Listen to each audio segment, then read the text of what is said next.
Innal hamdalillah nahmaduhu wa nasta'inuhu wa nastaghfiruh wa na'udzu billahi min shururi anfusina wa min sayyiati a'malina. May yahdihillahu fala mudilla lahu wa may yudlil fala hadiya lahu.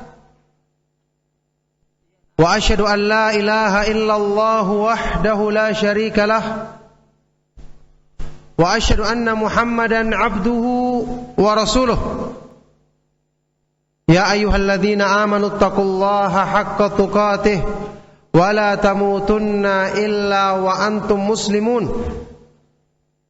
Ya ayyuhan nasu taqu rabbakumul ladzi khalaqakum min nafsin wahidah wa khalaqa minha zawjaha wa batha minhuma rijalan katsiran wa nisaa'a wattaqullaha alladzi tasaaluna bihi wal arham innallaha kana 'alaikum raqiba. Ya ayyuhalladzina amanu taqullaha wa qulu qawlan sadida yuslih lakum a'malakum wa yaghfir lakum dhunubakum wa may yuti'illaha wa rasulahu faqad faza fawzan 'azima. Amma ba'du fa inna asdaqal hadits kitabullah wa khairal hadi hadi Muhammadin sallallahu alaihi wa alihi wasallam wa syarral umuri muhdatsatuha wa kullu muhdatsatin bid'ah wa kullu bid'atin dhalalah wa kullu dhalalatin finnar wa ba'du. Ma'asyiral ikhwah, ma'asyiral muslimin rahimakumullah. Alhamdulillah, kita bersyukur kepada Allah Subhanahu wa ta'ala yang senantiasa melimpahkan berbagai macam nikmatnya kepada kita lahir dan batin. Kita bersyukur kepada Allah Subhanahu wa ta'ala yang senantiasa memudahkan kepada kita sebab-sebab untuk memperbaiki penghambaan diri kita kepadanya. Dengan kita diberi taufik untuk selalu menuntut ilmu, mau mendengarkan nasihat dari petunjuknya dan petunjuk Rasulnya sallallahu alaihi wasallam, dengan kita selalu meyakini keindahan Islam, kebaikan-kebaikan yang Allah Subhanahu wa ta'ala syariatkan dalam petunjuknya. Ini merupakan pertanda atau ciri-ciri kebaikan yang dikehendaki oleh Allah Subhanahu wa ta'ala bagi seorang hamba. Allah Subhanahu wa ta'ala berfirman, "Faman yuridillahu ayyahdiyahu yashrah sadrahu lil Islam, wa man yurid ayyudillahu yaj'al sadrahu dayyiqan harajan ka'annama yas'adu fis sama'." Barang siapa yang Allah Subhanahu wa ta'ala kehendaki kebaikan baginya, barang siapa yang Allah Subhanahu wa ta'ala kehendaki untuk Allah berikan hidayah kepadanya, maka Allah akan jadikan dadanya lapang untuk menerima Islam, hatinya terbuka untuk menerima Islam dengan tulus, dengan terbuka dan lapang. Tapi barang siapa yang Allah Subhanahu wa ta'ala kehendaki untuk dia tersesat, maka Allah Subhanahu wa ta'ala jadikan hatinya tertutup, sempit, tidak bisa menerima Islam, seolah-olah dia mendaki ke atas langit. Maka ma'asyiral muslimin rahimakumullah, bersyukur kepada Allah kalau kita selalu diberi kesempatan untuk memperbaiki diri, memperbaiki kualitas amal, mengikuti kajian-kajian yang di situ kita mendapatkan motivasi untuk meyakini bahwa agama Islam ini diturunkan bukan untuk menjadikan sengsara manusia, tapi justru untuk menjadi sebab kebahagiaan bagi mereka dunia dan akhirat nanti. Ma anzalna 'alaikal Qur'ana litashqa. Kami tidak menurunkan kepadamu Al-Quran supaya kamu celaka. Wa ma ja'ala 'alaikum fid dini min haraj, dan Allah tidak menjadikan untuk kalian dalam agama ini sesuatu yang memberatkan atau menyulitkan. Ma'asyiral muslimin, ma'asyiral ikhwa wal akhwat fid din, azakumullah. Majelis pengajian atau majelis ilmu, kita ketahui bersama, disifati oleh Rasulullah sallallahu alaihi wasallam sebagai taman-taman surga. Taman-taman surga. Kita semua mengenal hadis yang hasan riwayat Tirmidzi. Rasulullah sallallahu alaihi wasallam bersabda, "Idza marartum bi riyadil jannati farta'u." Kalau kalian melewati taman-taman sorga, maka bersenang-senanglah padanya. Qila, ada yang bertanya, ya Rasulullah, wa ma riyadul jannah? Wahai Rasulullah, apa itu taman-taman sorga? Qala, maka beliau sallallahu alaihi wasallam bersabda, hilakudz dzikri, majelis-majelis pengajian, halaqah-halaqah tempat menuntut ilmu. Ini taman-taman sorga. Artinya ceramah yang kita dengarkan, nasihat yang memotivasi kita dalam kebaikan, yang tentu bersumber dari pemahaman yang benar dari Al-Quran dan hadis-hadis yang sahih dari Nabi SAW, inilah sorga di dunia yang sesungguhnya. Taman-taman yang akan dirasakan nikmatnya oleh orang-orang yang beriman. Makanya menuntut ilmu, membaca Al-Quran dengan merenungkan isinya, mengkaji hadis-hadis Rasulullah sallallahu alaihi wasallam, merupakan tempat bergembira, tempat bersenang-senang orang-orang yang beriman. Kenapa demikian? Karena tentu saja di majelis pengajian kita akan bisa mengusahakan sebab-sebab yang semakin memperindah iman kita, menguatkan akidah kita, membenarkan ibadah kita, yang itu merupakan puncak dari keindahan yang paling tinggi yang ada dalam diri manusia. Kalau antum masih ingat, saya pernah menjelaskan makna sebuah hadis Rasulullah sallallahu alaihi wasallam yang pernah beliau ucapkan dalam doa beliau, Allahumma zayyinna bizinatil iman waj'alna hudatan muhtadin. Ya Allah, hiasilah kami dengan hiasan iman, perhiasan hati yang paling utama, perhiasan hati yang paling dicarinya, mutiara hati yang paling berharga. Ya Allah, hiasilah kami dengan hiasan iman, waj'alna hudatan muhtadin, dan jadikanlah kami sebagai orang-orang yang memberikan bimbingan kepada orang lain dan juga mendapatkan bimbingan. Coba perhatikan makna hadis yang agung ini yang sudah sering kita lewati, mungkin sudah sering kita baca dan ucapkan. Tapi coba kita sadari bahwa iman itu disifati oleh Rasulullah sallallahu alaihi wasallam sebagai perhiasan hati yang paling tinggi, yang mana hati manusia kalau telah merasakan perhiasan ini, maka anggota badannya pun akan selalu mengusahakan sebab-sebab yang menjaga keindahan perhiasan hatinya. Coba antum renungkan, ma'asyiral muslimin rahimakumullah. Kita belajar iman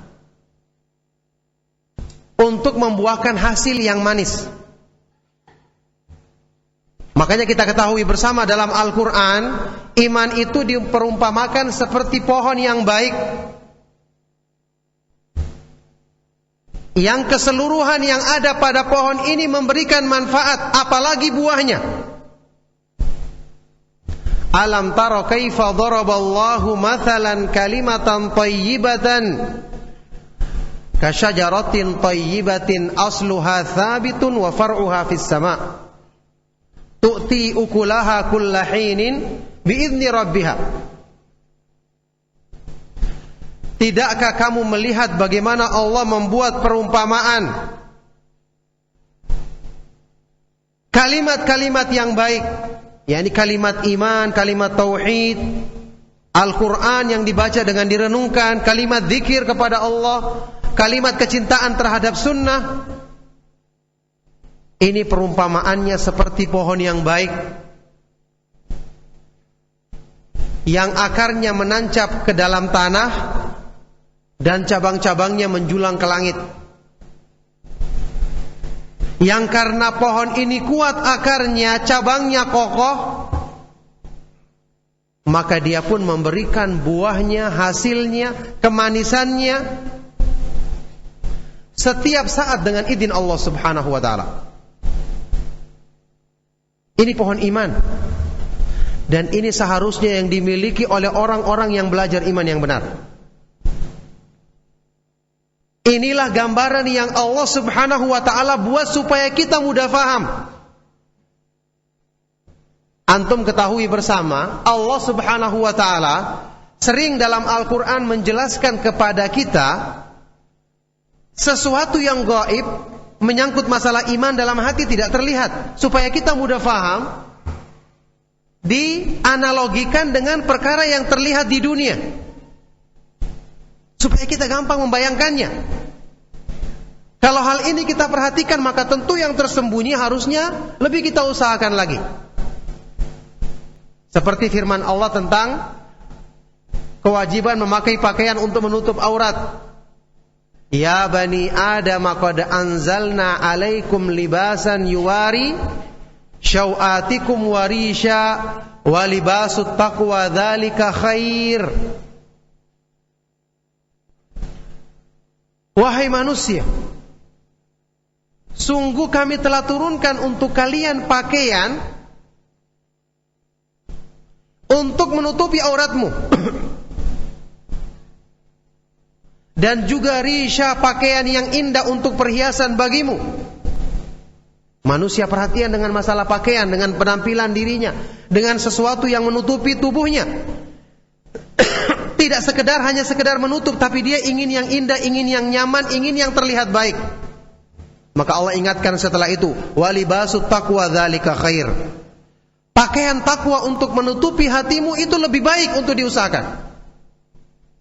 Maksudnya Allah mengingatkan, sebagaimana kamu berusaha menutupi tubuhmu dengan sesuatu yang menjadikan penampilanmu indah, jangan lupa hatimu lebih penting lagi untuk ditutupi dengan pakaian takwa. Sama dengan perumpamaan tadi. Orang yang belajar iman, mengusahakan iman, belajar akidah, itu seperti orang yang menanam pohon. Orang yang menanam pohon, kalau dia menanamnya asal-asalan, tidak perhatian, sekedar menanamnya, jangankan buahnya, manfaat dari sekedar rindangnya saja untuk menaungi mungkin tidak dapat. Tapi kalau dia ingin hasil yang baik, apa yang dilakukannya?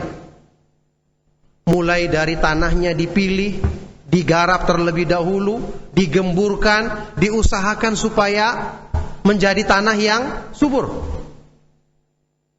Bibitnya dipilih yang terbaik, pengairannya, waktu menanamnya, jarak antara tanamannya, semua diperhatikan. Setelah itu diurus, diberi pupuk, dihindarkan dari hama. Coba perhatikan. Ini untuk tanaman di dunia, yang insya Allah dengan perhatian yang seperti ini akan memberikan hasil yang maksimal. Semua bermanfaat. Daunnya yang rindang bisa untuk berteduh, pohonnya juga bisa untuk manfaat yang lain, dan yang termanis adalah buahnya yang bisa mengeluarkan hasil setiap saat dengan izin Allah Subhanahu wa taala. Coba antum bayangkan, Allah membuat perumpamaan ini supaya kita sadar, kita belajar tentang iman, akidah, kita mengikuti kajian, itu harus ada buahnya, harus terlihat hasilnya, harus benar-benar tercermin dalam diri kita. Semoga Allah Subhanahu wa taala menjadikan kita semua termasuk orang-orang yang selalu mendapatkan ilmu yang bermanfaat. Makanya disebut ilmu dalam agama itu adalah al-ilmu nafi', ilmu yang memberikan manfaat, membuahkan amalan soleh. Nah, oleh karena itu, sebagaimana gambaran dari pohon yang baik tadi ketika dijaga dengan sebaik-baiknya, akarnya kuat, batangnya tumbuhnya bagus, terjaga dari berbagai parasit, benalu atau hal-hal yang mengotorinya, mengganggunya, hama dan sebagainya, dia pun akan mengeluarkan buah yang manis. Demikian pula pohon keimanan dalam hati akan menghasilkan buah yang manis. Bukan cuma beramal, tapi semangat dalam beramal. Bukan cuma rajin dalam melaksanakan ketaatan, tapi berlomba-lomba dalam mengerjakannya. Inilah gambaran pohon iman yang ada dalam hati kita. Makanya para ulama menasihatkan akan hal ini. Ibnul Qayyim rahimahullah ta'ala menasihatkan secara khusus, kalau ingin menilai imanmu benar tidaknya, coba nilai bagaimana perasaanmu sewaktu beramal. Apa yang kamu rasakan ketika mengerjakan ketaatan kepada Allah? Insyaallah antum masih ingat ketika saya menukilkan ucapannya Syekhul Islam Ibnu Taimiyah rahimahullah ta'ala.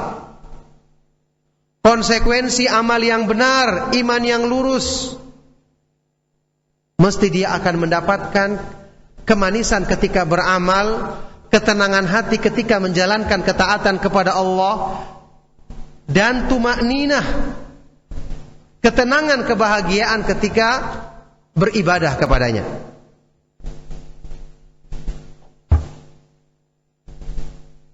Saya pernah nukilkan ucapan Syekhul Islam Ibnu Taimiyah sehubungan dengan makna atau salah satu konsekuensi kandungan yang indah dari nama Allah Subhanahu wa taala yang Maha Indah, yaitu apa? Asy-Syakur. Nama Allah Subhanahu wa taala Asy-Syakur.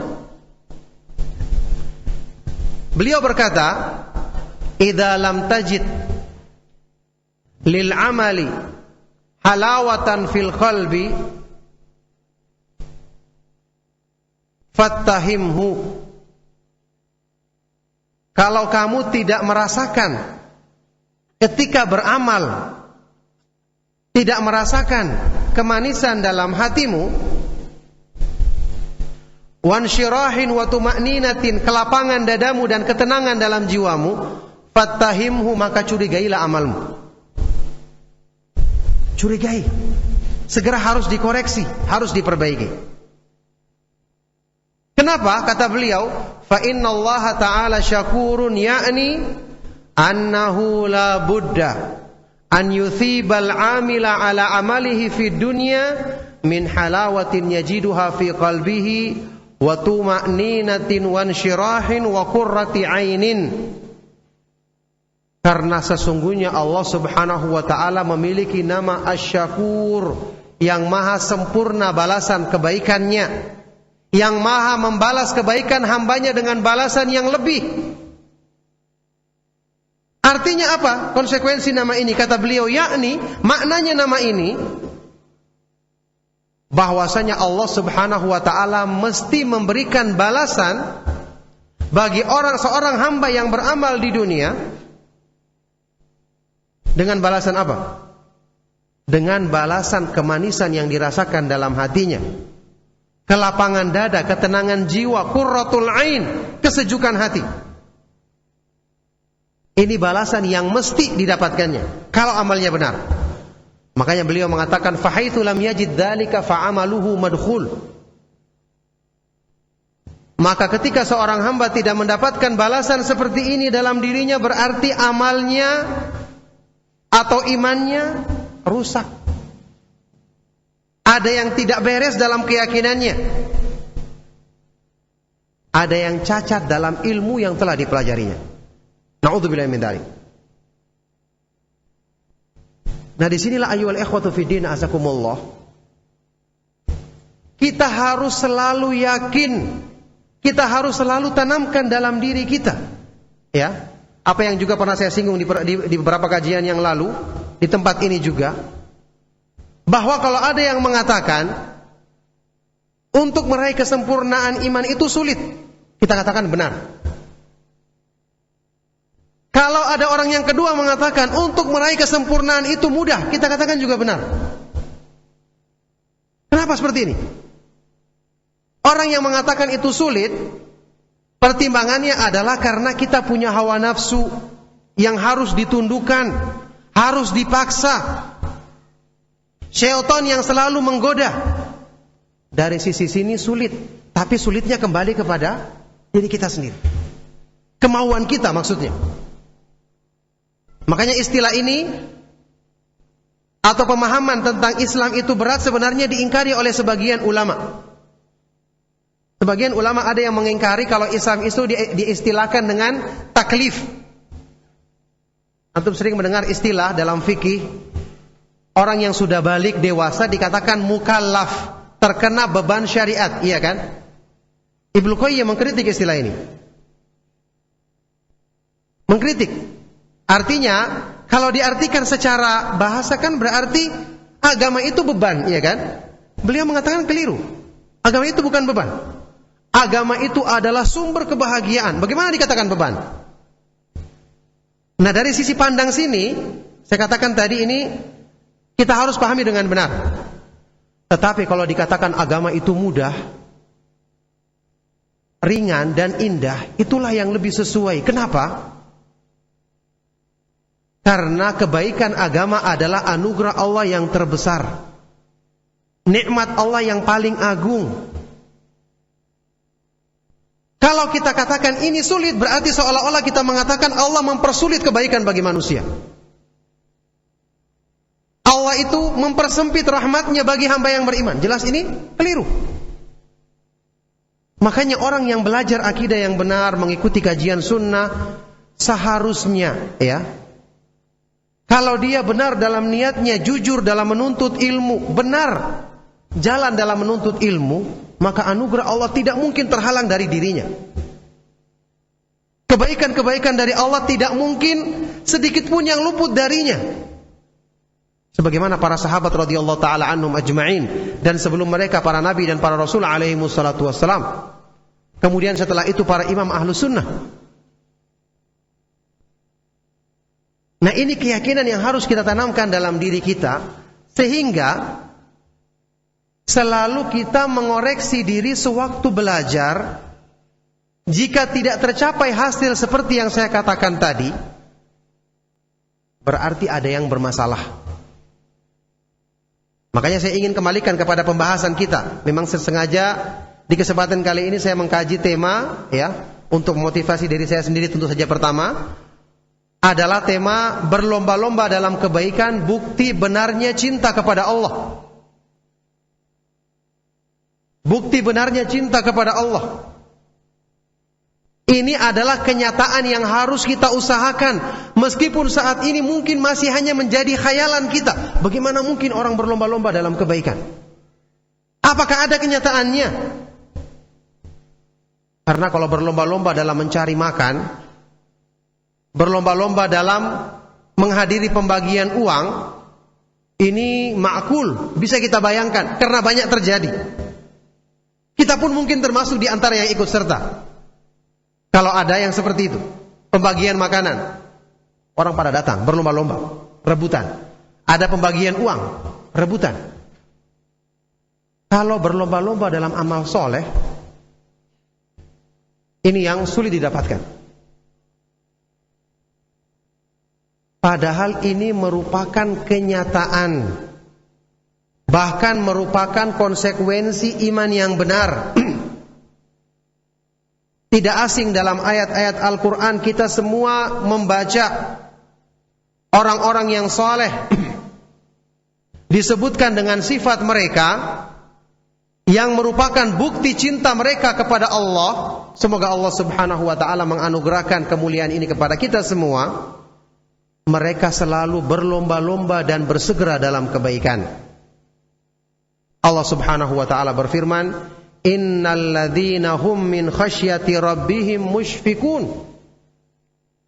wal ladzina hum bi ayati rabbihim yu'minun wal ladzina hum bi rabbihim la yusyrikun wal ladzina yu'tuna ma ataw wa qulubuhum wajilatun annahum ila rabbihim raji'un ulaika yusari'una fil khairati wa hum laha sabiqun.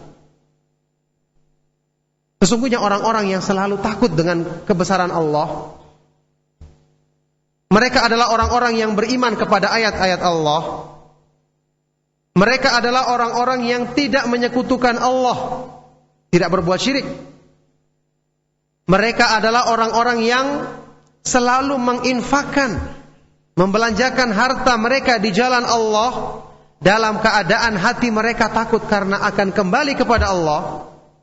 Mereka inilah orang-orang yang yusari'un, bersegera dalam kebaikan, wahum laha sabiqun, dan mereka selalu berlomba-lomba mengerjakannya. Kenapa? Karena manusia itu akan berlomba-lomba mengejar sesuatu sesuai dengan apa yang mendominasi hatinya. Ini adalah kenyataan yang harus kita terima meskipun pahit.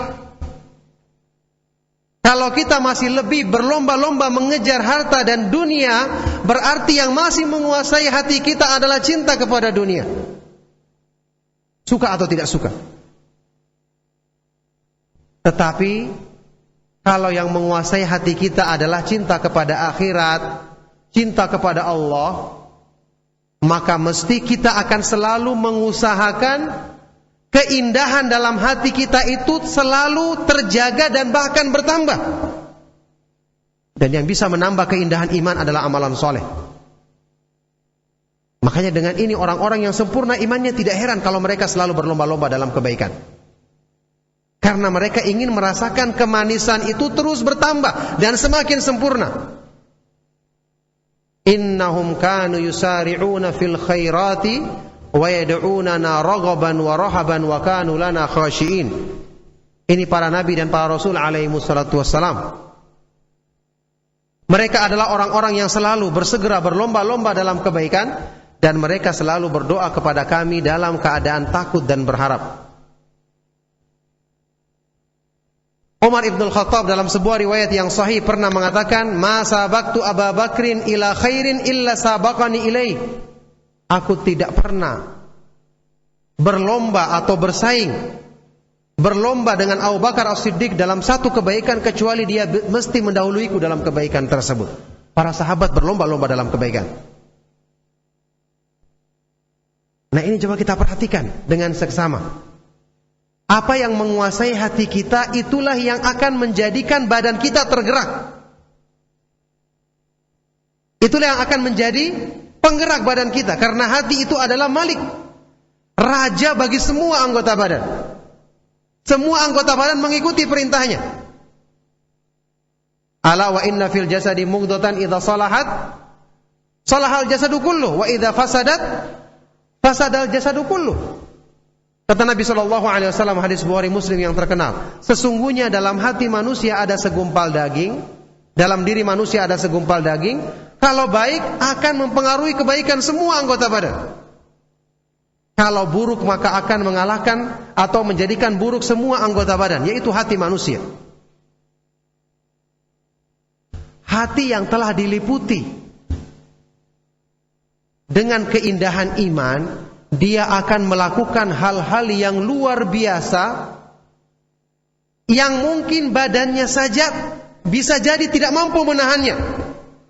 Tapi karena hatinya bertahan, badan pun mengikuti apa yang terdapat dalam hati. Contohnya apa? Contohnya adalah hadis yang terkenal. perbuatan Rasulullah sallallahu alaihi wasallam salat malam sampai bengkak kakinya. Menunjukkan sakit badannya, iya kan? Orang yang bengkak kira-kira enak atau sakit? Bengkak kakinya memar, enak atau sakit? Hah? Tentu sakit. Karena beliau manusia biasa sallallahu alaihi wasallam.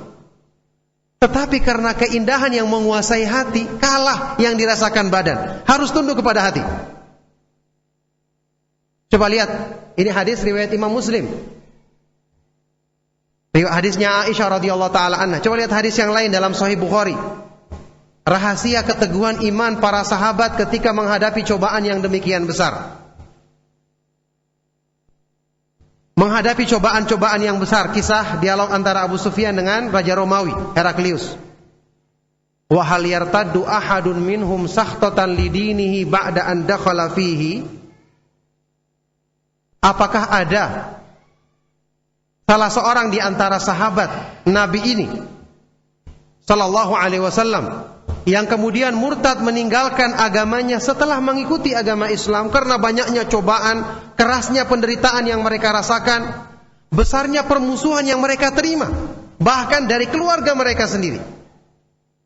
Manusia secara tabiat punya batasan untuk menahan rasa sakit, untuk menahan penderitaan. Mereka juga manusia biasa.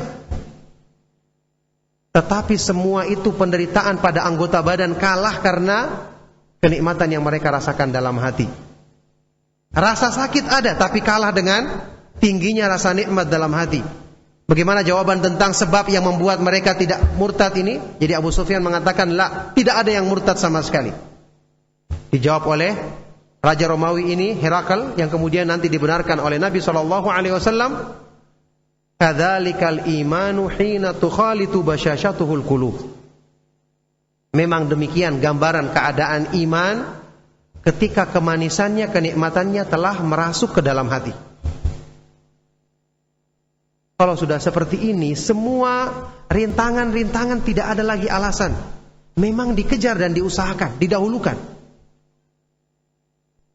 Ini sebab yang menjadikan orang-orang yang beriman selalu berlomba-lomba dalam kebaikan. Karena, saya katakan tadi, mereka tidak ingin apapun yang mereka lakukan kalau tidak mendukung keindahan iman yang ada dalam hatinya. Mereka tidak ingin apapun yang mereka kerjakan kalau tidak menambah kesempurnaan nikmat yang telah mereka rasakan dalam hatinya. Makanya ini merupakan nikmat yang besar dari Allah Subhanahu wa taala. Juga saya pernah terangkan bahwa ini adalah surga dunia yang sesungguhnya.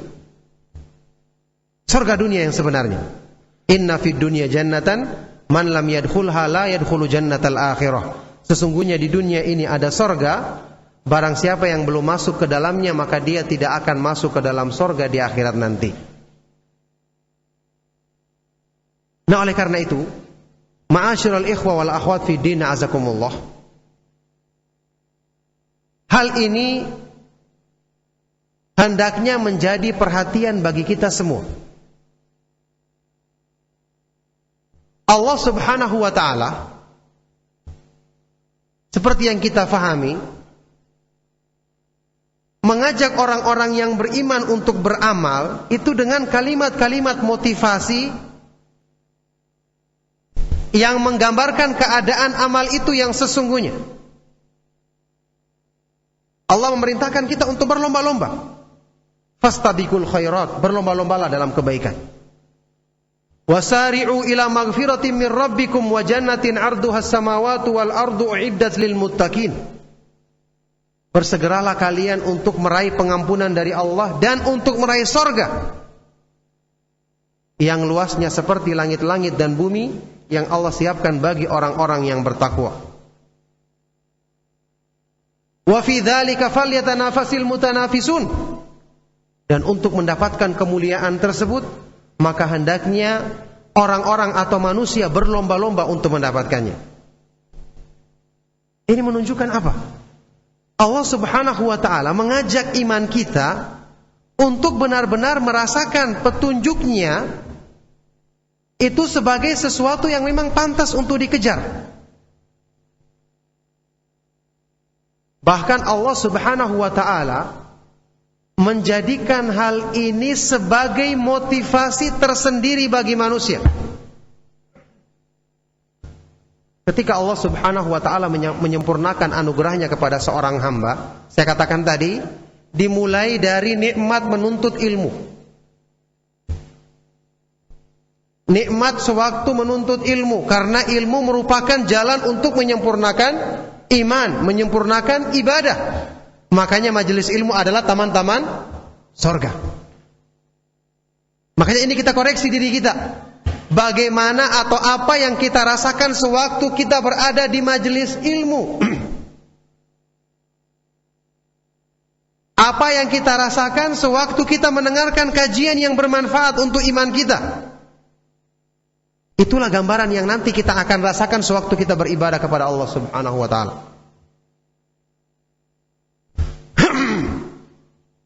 Setelah majelis ilmu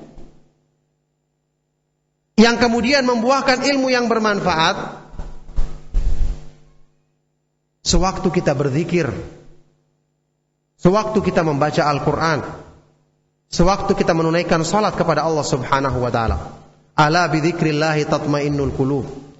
Ketahuilah dengan mengingat Allah, membaca Al-Quran, berdoa kepada Allah, berzikir kepadanya, hati manusia akan menjadi tenang. Sehingga orang tidak perlu mencari ketenangan lagi dari sesuatu yang semu.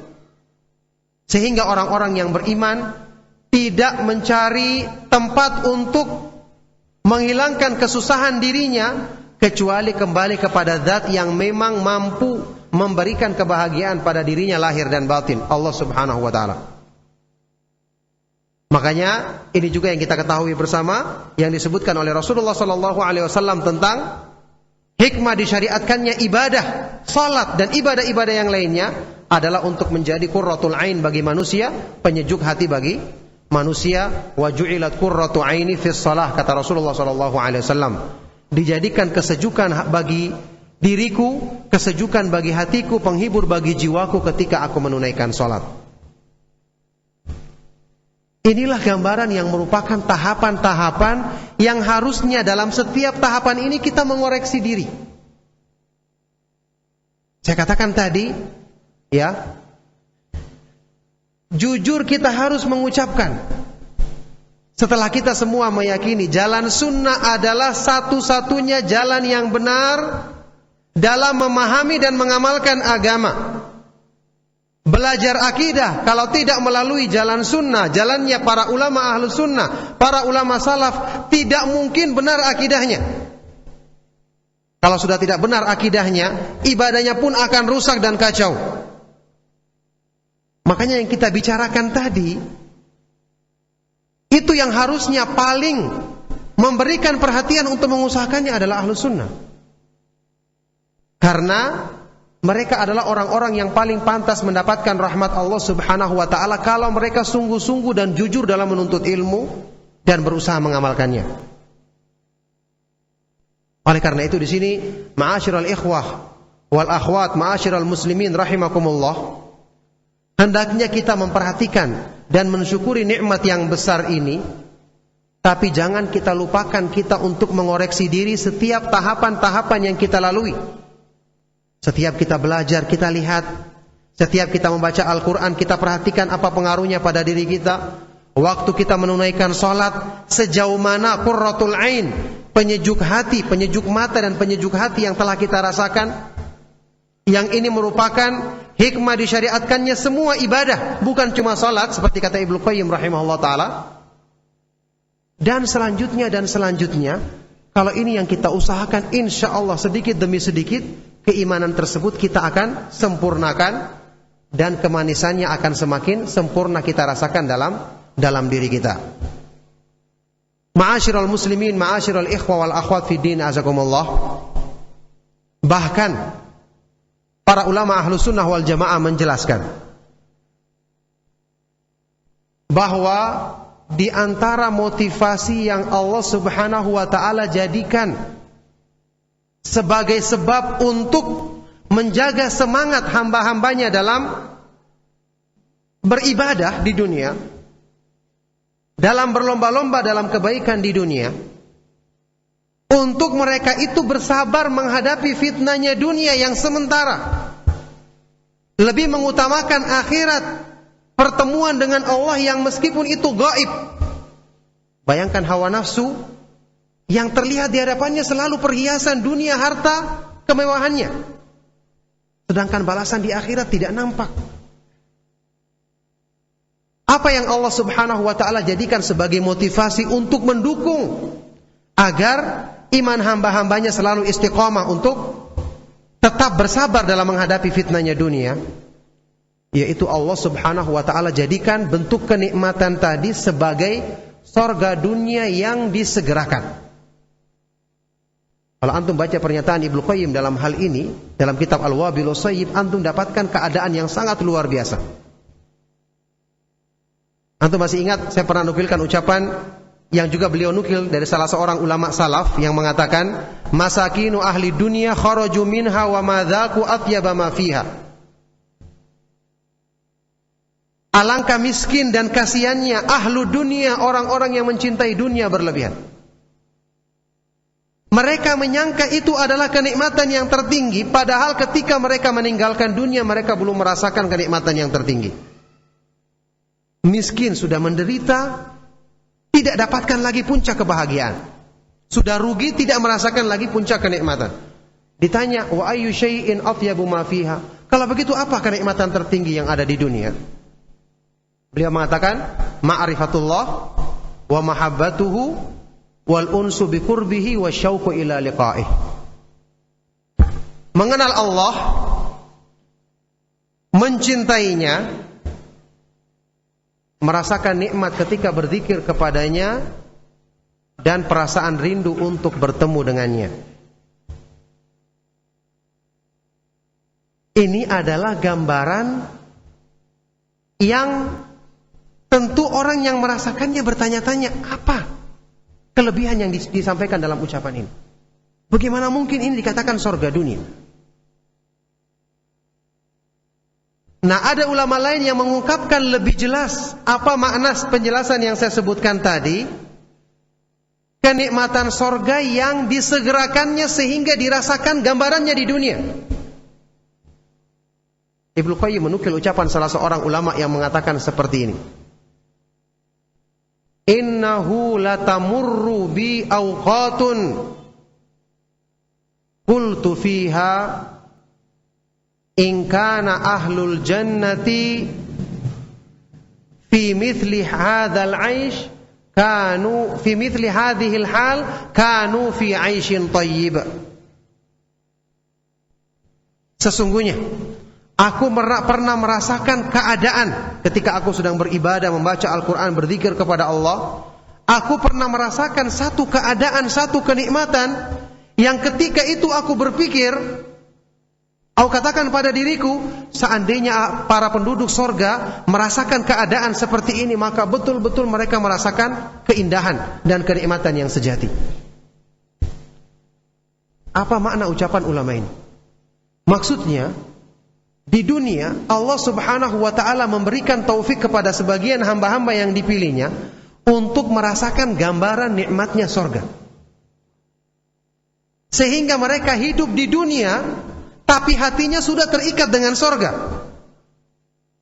Sampai Ibnu Qayyim rahimahullah ta'ala mengatakan, Allah akan melimpahkan kepada hamba ini sebagian dari kenikmatan sorga, bahkan dia menjadikan hamba ini merasakan hembusannya, merasakan harumnya, merasakan sebagian dari kenikmatannya, yang itu akan semakin memotivasi dirinya, menjadikan dia mencurahkan kemampuannya untuk mengejar sebab-sebab keridhaan Allah Subhanahu wa ta'ala, untuk semakin berlomba-lomba dan bersegera dalam kebaikan. Sekali lagi, ma'asyiral ikhwah fi din hazakumullah, ini adalah pembahasan sunnah. Ini bukan pembahasan bid'ah. Ini yang paling berhak untuk bisa meraihnya adalah ahlu sunnah. Karena yang dicontohkan dari ucapan para ulama adalah para ulama sunnah. Yang digambarkan merasakan ini adalah para sahabat radhiyallahu taala anhum ajma'in. Walakinnallaha habbaba ilaikumul iman wa zayyanahu fi qulubikum wa karraha ilaikumul kufra wal fusuqa wal isyan. Akan tetapi Allah Subhanahu wa taala menjadikan kalian cinta kepada keimanan dan menjadikan iman itu indah di dalam hatimu, seperti perhiasan yang indah dalam hatimu. Sekaligus Allah Subhanahu wa taala menjadikan kalian benci terhadap kekufuran, kefasikan dan perbuatan-perbuatan maksiat. Jadi ini ma'asyiral ikhwa fid din azakumullah, kaum muslimin rahimakumullah, ini adalah keadaan dan kemuliaan yang pantas untuk diingatkan kepada ahlu sunnah, yang semoga Allah Subhanahu wa ta'ala jadikan kita semua sebagai golongan orang-orang yang selalu istiqamah di atas jalan sunnah, memudahkan kita untuk mendapatkan ilmu yang bermanfaat, yang mewariskan amalan soleh.